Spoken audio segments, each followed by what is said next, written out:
Hi guys, Educool the teaching channel में एक बार फिर आपके सामने हाजिर हुए हैं एक नए लेक्चर के साथ। आज हम जिस टॉपिक के बारे में डिस्कस करेंगे वो है द क्लासिकल अप्रोच। अपना लेसन स्टार्ट करें, लेकिन इससे पहले आप लोगों को एक काम करना है। वो काम क्या है? Please like, share and subscribe my channel so that कि जितने भी लेटेस्ट लेसन्स आए वो आप तक पहुंच पाए। चलिए शुरुआत करते हैं अपने लेसन की, the classical approach. The classical approach है क्या है? सबसे पहले यहां से हम स्टार्ट करते हैं।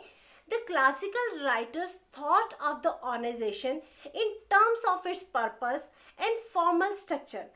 अब जो क्लासिकल राइटर्स थे वो उनका थॉट क्या था ऑर्गेनाइजेशन का, कि एक पर्पस हो उसका और एक फॉर्मल स्ट्रक्चर हो।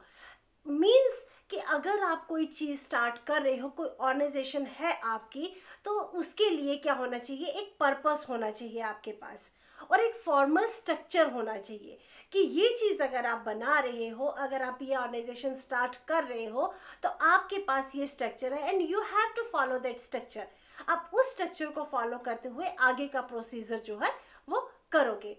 They placed emphasis on the planning of work, the technical requirement of the organization, principle of management, and the assumption of rational and logical behavior.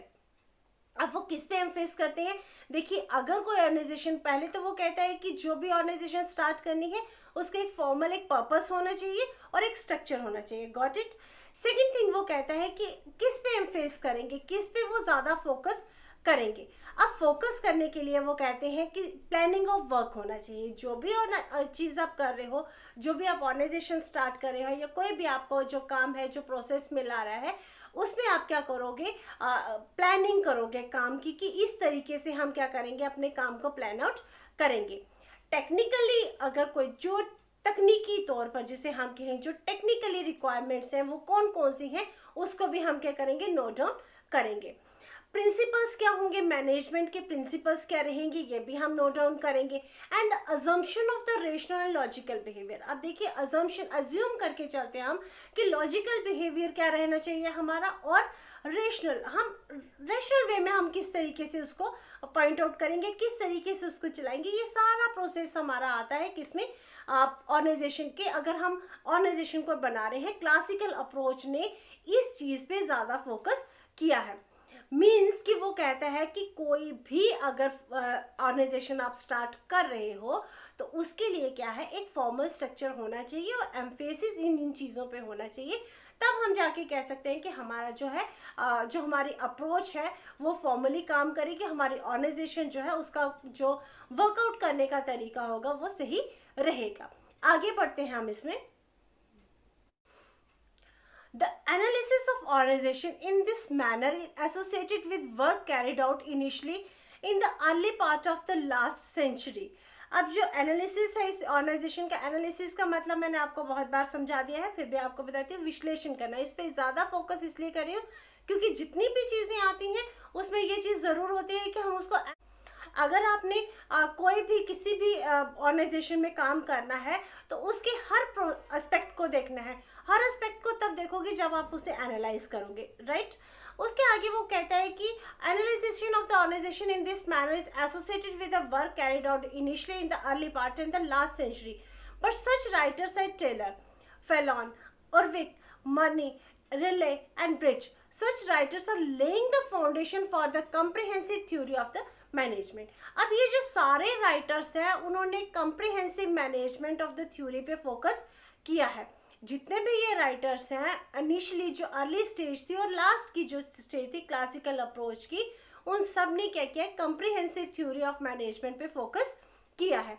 आगे बढ़ते हैं।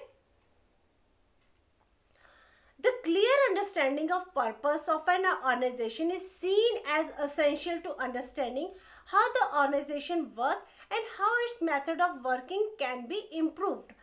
अब वो कहते हैं कि क्लियर अंडरस्टैंडिंग होनी चाहिए पर्पस के, ऑर्गेनाइजेशन के लिए सीन दिखनी चाहिए आपको, ये कि अगर आप कोई ऑर्गेनाइजेशन में काम कर रहे हो तो किस तरीके से वो काम करेगा, कौन से मेथड्स उसमें अडॉप्ट होंगे और किन मेथड्स को हम इम्प्रूव करेंगे। ये सारी चीज़ें हमारी नॉलेज में होनी चाहिए।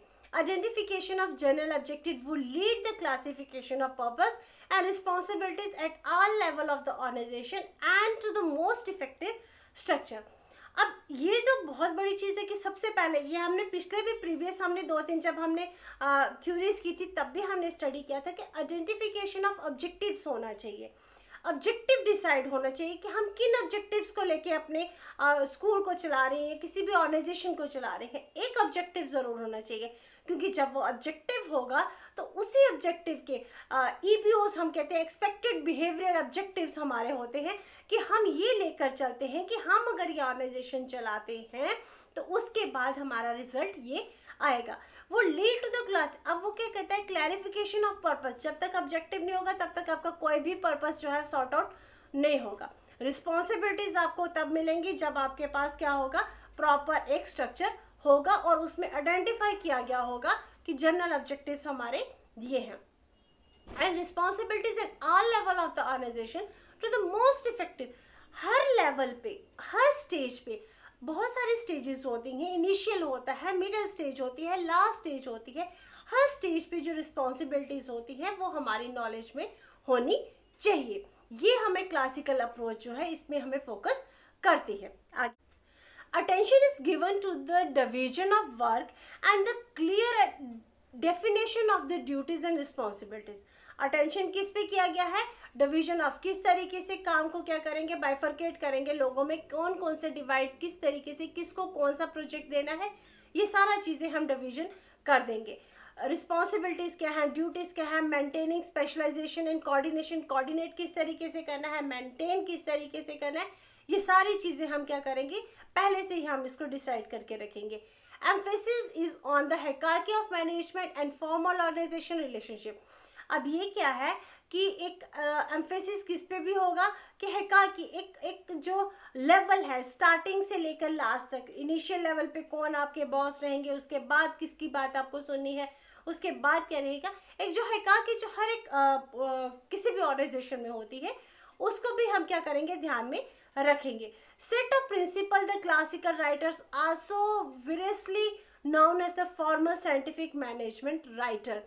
अब कहते हैं कि जो सेट्स ऑफ प्रिंसिपल होते हैं, क्लासिकल राइटर्स जो होते हैं, जो फॉर्मली साइंटिफिक मैनेजमेंट हम उसको जनरली बोलते हैं, राइटर्स बोलते हैं। although scientific management is really on the part of the classical approach। और ये कहा जाता है कि मतलब कि साइंटिफिक मैनेजमेंट जो है वो किस पे डिपेंड करती है, जो पार्ट ऑफ क्लासिकल अप्रोच वो concern with the improving the organization structure as means of increasing efficiency.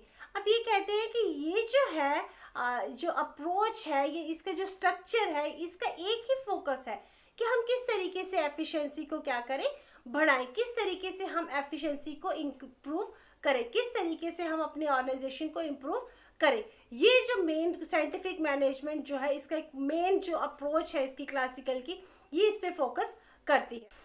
they emphasize the importance of principle for the design of logical structure of organization। वो किस पे एम्फेस करते हैं, importance पे करते हैं, principle for design the logical structure. एक logical structure के लिए वो क्या करेंगे, एम्फेसिस करेंगे। The writing were in the normative style। They saw these principles as a set of rules offering general solution to common problem of organization and management। अब वो क्या करते हैं कि कुछ जनरल सेट्स ऑफ रूल्स होते हैं, कुछ जनरल रूल्स होते हैं हमारे पास, जो हमारी डे टू डे लाइफ में, जो डे टू डे लाइफ में हमारे पास जो प्रॉब्लम्स आती हैं किसी भी ऑर्गेनाइजेशन में, उसको हम किस तरीके से सॉर्ट आउट करेंगे। इसके लिए क्या किया जाता है, हमें कुछ सेट्स दिए जाते हैं, कुछ रूल्स दिए जाते हैं, कुछ प्रिंसिपल्स होते हैं, और उन प्रिंसिपल्स पे हम क्या करते हैं, अपना काम करते हैं। Money and the Reliance set out a number of common principles which relate to all type of organization they place particular attention on। अब वो मनी और रिले जो थे उन्होंने एक सेट दिया था कि इन प्रिंसिपल्स पे हम क्या करेंगे, सभी चीज़ों पे मतलब कि इन प्रिंसिपल पे हम बेस रखेंगे जो कि किसी भी ऑर्गेनाइजेशन में इसको यूज़ किया जा सकता है। दे प्लेस पर्टिकुलर अटेंशन। अब वो पर्टिकुलर अटेंशन किन किन चीज़ों पे देते हैं ये हम पढ़ेंगे आगे। प्रिंसिपल ऑफ कोऑर्डिनेशन, सबसे पहले तो वो देते हैं कि प्रिंसिपल ऑफ कोऑर्डिनेशन होना चाहिए। अगर आप किसी भी इंस्टीट्यूशन में काम कर रहे हो, किसी भी जगह पे। इनफैक्ट कि अगर आप घर पे भी काम करते हो कि जब तक कोऑर्डिनेशन नहीं होगी ना तब तक कोई भी चीज़ प्रॉपरली नहीं वर्कआउट कर पाएगी। They need people to act together with unity of action, the exercise of authority and need for discipline. अब यूनिटी ऑफ एक्शन भी होना चाहिए, डिसिप्लिन भी होना चाहिए, अथॉरिटी की बात भी आपको सुनिए। इन सारी चीज़ों पे हम क्या करेंगे, कोऑर्डिनेशन के साथ काम करेंगे। This clear principle, the hierarchy of the organization, the grading of duties and the process of delegation। अब देखिए कि जब आप किसी ऑर्गेनाइजेशन पे काम करते हैं ना तो ये जो hierarchy है उसको हम फॉलो करते हैं। हम ये देखते हैं कि हमारे ऑफिसर कौन है, हमें किस तरीके से किसके साथ डील करनी है, ये सारी चीज़ें अंडरस्टूड होती हैं। ये ज़्यादा हमें डिटेल में जानने की ज़रूरत नहीं होती क्योंकि हम इन चीज़ों से डील कर रहे होते हैं। देखिए कोई ड्यूटी है, ग्रेडिंग है, किस तरीके से बाइफरकेट किया जाता है, ये सबको पता है। The functional principle, specialization and distinction between the different kinds of duties। अब फंक्शनल प्रिंसिपल है कि स्पेशलाइज्ड किया जाएगा और डिस्टिंग्विश बिटवीन, मतलब कि आपने काम तो देना है, उसको स्पेशलाइजेशन में करके दोगे, उसके बाद डिस्टिंग्विश भी करोगे कि इसको ये काम दिया है, उसको ये काम दिया है, उसकी कैपेबिलिटी के अकॉर्डिंग, उसकी क्वालिफिकेशन के अकॉर्डिंग हम क्या करते हैं, काम को डिस्ट्रीब्यूट कर देते हैं। Branch attempt to provide practical approach to the organization principle as oppose to the concentration to the specific cases or complex generalization to the little value to the practicing manager।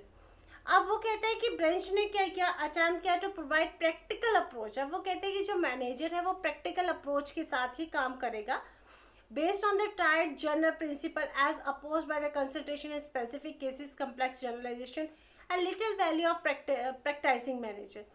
अब little value, concentration पे हम focus करेंगे, specific cases में हम generalisation पे। Generalisation means सामान्यकरण, किसी situation को दूसरी सिचुएशन, अगर हमारी कोई प्रॉब्लम सॉर्ट आउट हो जाती है तो हम जनरली ये कहते हैं कि अगर इससे ये प्रॉब्लम सॉर्ट होगी तो हम इसी चीज़ को हम नेक्स्ट सिचुएशन में भी यूज़ करेंगे।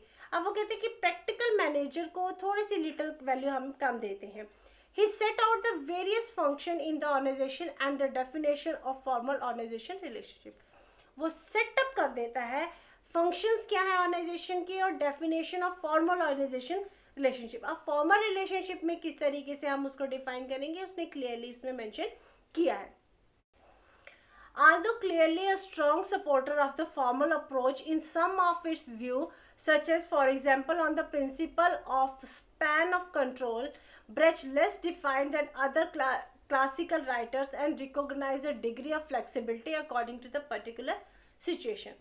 अब वो कहते हैं कि स्ट्रॉन्ग सपोर्टर था फॉर्मल अप्रोच का। वो एक स्ट्रॉन्ग सपोर्टर रहे हैं फॉर्मल अप्रोच के। एग्जाम्पल के तौर पर उन्होंने कहा है कि वो स्पैन कंट्रोल का वो क्या करते हैं कि less definite than classical writer and recognize the degree of flexibility. Degree of flexibility को जो है उन्होंने थोड़ा ज़्यादा रखा है और किसी भी अकॉर्डिंगली जो भी पर्टिकुलर सिचुएशन होती है उसमें फ्लेक्सिबिलिटी को ज़्यादा रखा है as compare to other approaches. Evaluation of the classical approach. अब अवेल्युएट किस तरीके से करते हैं, the classical writer have been criticized generally for taking sufficient account of personality factor and for creating an organization structure in the people can exercise only limited control over the work environment।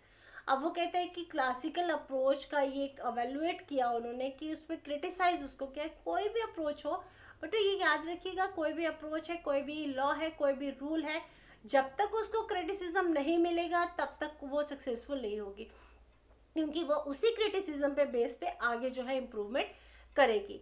अब criticise उसको किया गया कि उसने personality factor को ज़्यादा importance दी है as compare to organisation या कोई स्ट्रक्चर को। हमें वो कहते हैं criticize only the limited control over the work और बहुत लिमिटेड कंट्रोल रखा उसने वर्क इन्वायरमेंट पे। मेन फोकस उसने क्या किया कि जो for taking sufficient account of the personality factor, उसने बहुत ज़्यादा पर्सनैलिटी फैक्टर को ले लिया बट वो इन्वायरमेंटल फैक्टर हैं या इंडिविजुअल फैक्टर हैं या सोशल फैक्टर है उसको थोड़ा सा उस पर वो लैग करके, इसी वजह से उसको अवेल्युएशन में हम यही कहते हैं कि उसने जनरल वे में एक पर्सनैलिटी ट्रेट्स को या पर्सनैलिटी फैक्टर को थोड़ा सा ज़्यादा फोकस में रखा। ये था हमारा क्लासिकल अप्रोच। इससे रिलेटेड अगर आपको कोई भी प्रॉब्लम आती है, अगर नहीं समझ आया, थोड़ा सा प्रॉब्लमेटिक है, नहीं समझ आता, प्लीज़ कमेंट बॉक्स में लिख दीजिएगा। मैं कोशिश करूँगी ईजीएस्ट वे में आपके सामने इसको ले सकूँ। Till then don't forget to please like share and subscribe my channel. मिलते हैं नेक्स्ट लेक्चर में। Bye bye, take care, stay blessed.